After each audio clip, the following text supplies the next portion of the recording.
ಎಲ್ಲರಿಗೂ ನಮಸ್ಕಾರ. ನನ್ನೆಲ್ಲ ಆತ್ಮೀಯ ಮುದ್ದು ಪುಟ್ಟ ಪುಟಾಣಿಗಳೇ, ಇಂದಿನ ಕನ್ನಡ ತರಗತಿಗೆ ನಿಮ್ಮೆಲ್ಲರಿಗೂ ಸ್ವಾಗತ. ಮಕ್ಕಳೇ, ನಾವು ನಿನ್ನೆಯ ದಿನ ತರಗತಿಯಲ್ಲಿ ಪಾಠ 6 ಆಗಿರ್ತಕ್ಕಂತಹ ಕನ್ನಡ ಪಠ್ಯಪುಸ್ತಕದಲ್ಲಿರ್ತಕ್ಕಂತಹ ಬೇಸಿಗೆ ರಜೆಯಲ್ಲಿ ಅನ್ನುವಂತಹ ಪದ್ಯವನ್ನು ಅಭ್ಯಾಸವನ್ನು ಮಾಡಿದ್ವಿ. ಕವಿಗಳು ಯಾರನ್ನು ಗೊತ್ತಲ್ವಾ? ವಿದ್ಯಾಸಾಗರ್ ಕುಕ್ಕುಂದರ್ ಅವರು ತುಂಬ ಅದ್ಭುತವಾದಂತಹ ಒಂದು ಪದ್ಯ ಭಾಗವನ್ನು ನಮಗೆ ಕೊಟ್ಟಿದ್ದಾರೆ. ಈ ಪದ್ಯ ಭಾಗವನ್ನು ನಾವು ಹಾಡಿದ್ವಿ. ಅದೇ ರೀತಿ ಹಳ್ಳಿ ವಾತಾವರಣ ಹೇಗಿತ್ತು ಎಂಬುದನ್ನು ತಿಳಿದುಕೊಂಡ್ವಿ. ನಮಗೆ ಬೇಸಿಗೆ ರಜೆ ಮತ್ತು ಅಕ್ಟೋಬರ್ ವೆಕೇಷನ್ ಬಂದಂಥ ಸಂದರ್ಭದಲ್ಲಿ, ಹೌದಾ, ದಸರಾ ರಜೆ ಆಗಿರ್ಬೋದು, ಬೇಸಿಗೆ ರಜೆ ಆಗಿರ್ಬೋದು, ನಮಗೆ ಯಾವಾಗ ರಜೆ ಸಿಕ್ಕರೂ ನಾವೆಲ್ಲರೂ ಹಳ್ಳಿಗೆ ಹೋಗೋಣ. ಹಳ್ಳಿ ವಾತಾವರಣ ಜೊತೆ ನಾವೆಲ್ಲರೂ ಅನುಕೂಲವಾಗಿ ನಾವು ಇರೋಣ. ಅಲ್ಲಿಯ ಗಾಳಿ ಪರಿಸರವನ್ನು ನಾವೆಲ್ಲರೂ ಅನುಭವಿಸೋಣ. ಹಳ್ಳಿ ವಾತಾವರಣ ಎಷ್ಟು ಸುಂದರವಾಗಿರುತ್ತೆ ಎಂಬುದನ್ನು ನಾವು ನಿನ್ನೆ ದಿನ ತರಗತಿಯಲ್ಲಿ ಎಲ್ಲವನ್ನು ನಾವು ಹಾಡಿನ ಮುಖಾಂತರ, ಆ ಪದ್ಯದ ಮುಖಾಂತರ ನೋಡಿದ್ವಿ. ಮಕ್ಕಳು, ಇಂದಿನ ತರಗತಿಯಲ್ಲಿ ಮಾಡೋಣ ಬೇಸಿಗೆ ರಜೆಯಲ್ಲಿ ಅನ್ನುವಂತಹ ಒಂದು ಪದ್ಯ ಭಾಗದ ಪ್ರಶ್ನೆ ಮತ್ತು ಉತ್ತರಗಳನ್ನು ಬಿಡಿಸೋಣವೇ? ಎಲ್ಲರೂ ರೆಡಿ ಇದ್ದೀರಲ್ವಾ? ಬನ್ನಿ, ಆಗಿದ್ರೆ ತಡ ಮಾಡೋದು ಬೇಡ, ಬೇಗ ಬೇಗ ಪಾಠ ಮಾಡೋಣ. ಓಕೆ. ತರಗತಿ 1ನೇ ತರಗತಿ, ವಿಷಯ ಕನ್ನಡ, ಪಾಠದ ಹೆಸರು ಬೇಸಿಗೆ ರಜೆಯಲ್ಲಿ.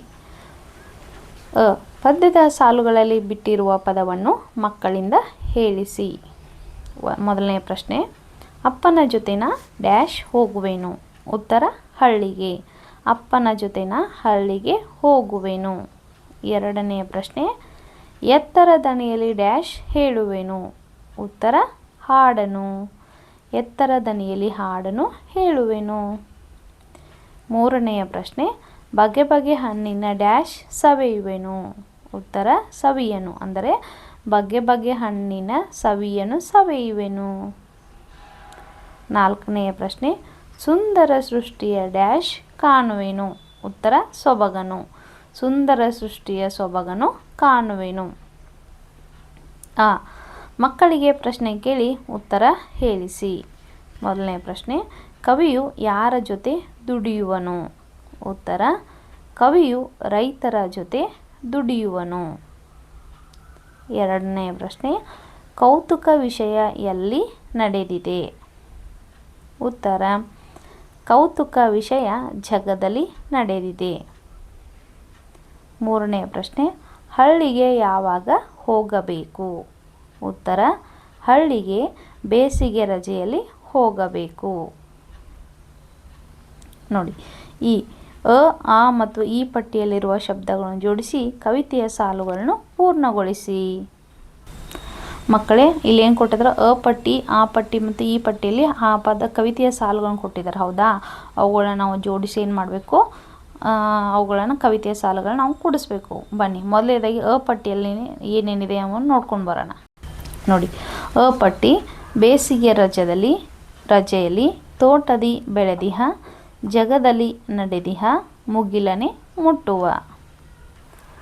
ಆ ಪಟ್ಟಿ, ಕೌತುಕ ವಿಷಯವ, ಎತ್ತರ ಧನಿಯಲ್ಲಿ ಅಪ್ಪನ ಜೊತೆನ, ಬಗೆ ಬಗೆ ಹಣ್ಣಿನ.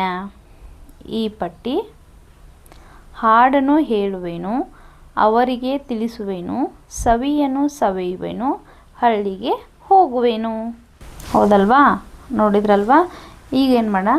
ಬೇಸಿಗೆ ರಜೆಯಲ್ಲಿ ಅಪ್ಪನ ಜೊತೆನ ಹಳ್ಳಿಗೆ ಹೋಗುವೆನು. ಹೌದಾ? ಎರಡನೇದಾಗಿ, ತೋಟದಿ ಬೆಳೆದಿಹ, ಬಗೆ ಬಗೆ ಹಣ್ಣಿನ, ಆಮೇಲೆ ಸವಿಯನು ಸವಿಯುವೆನು. ಮೂರನೇದು, ಜಗದಲ್ಲಿ ನಡೆದಿಹ, ಕೌತುಕ ವಿಷಯವ, ಅವರಿಗೆ ತಿಳಿಸುವೆನು. ನಾಲ್ಕನೇದು, ಮುಗಿಲನೆ ಮುಟ್ಟುವ, ಎತ್ತರ ದನಿಯಲ್ಲಿ ಹಾಡನು ಹೇಳುವೆನು. ಹೌದಾ? ನೀಟಾಗೆಲ್ಲ ಹಾಕೊಂಡ್ವಲ್ಲ, ಇದನ್ನು ನೀಟಾಗಿ ಬರೆಯೋಣ. ಹೌದಾ? ಬನ್ನಿ, ಈಗೆಲ್ಲ ನಾವು ನೀಟಾಗಿ ಉತ್ತರವನ್ನು ಬರೆಯೋಣ.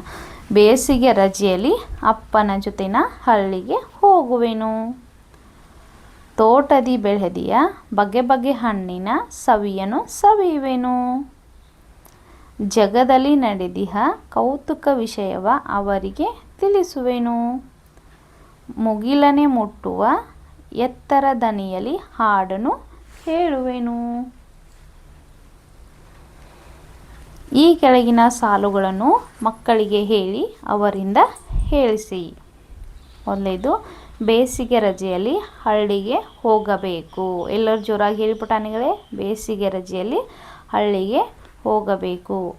ರೈತನು ಬೆವರು ಸುರಿಸಿ ದುಡಿಯುವನು.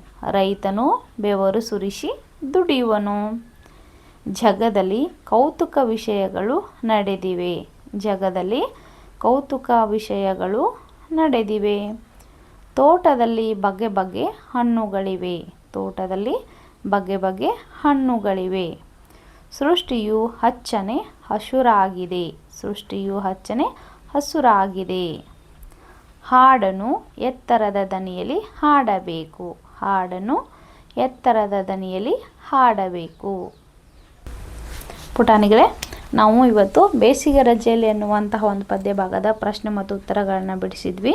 ಇಲ್ಲಿಯವರೆಗೆ ನನ್ನ ತರಗತಿಯನ್ನು ಶಾಂತ ರೀತಿಯಿಂದ ಪುಟಾಣಿಗಳೆಲ್ಲರೂ ಕೇಳಿದ್ದಕ್ಕೆ ನಿಮ್ಮೆಲ್ಲರಿಗೂ ಧನ್ಯವಾದಗಳು. ಥ್ಯಾಂಕ್ ಯು ಪುಟಾಣಿಗಳೇ. ಬಾಯ್.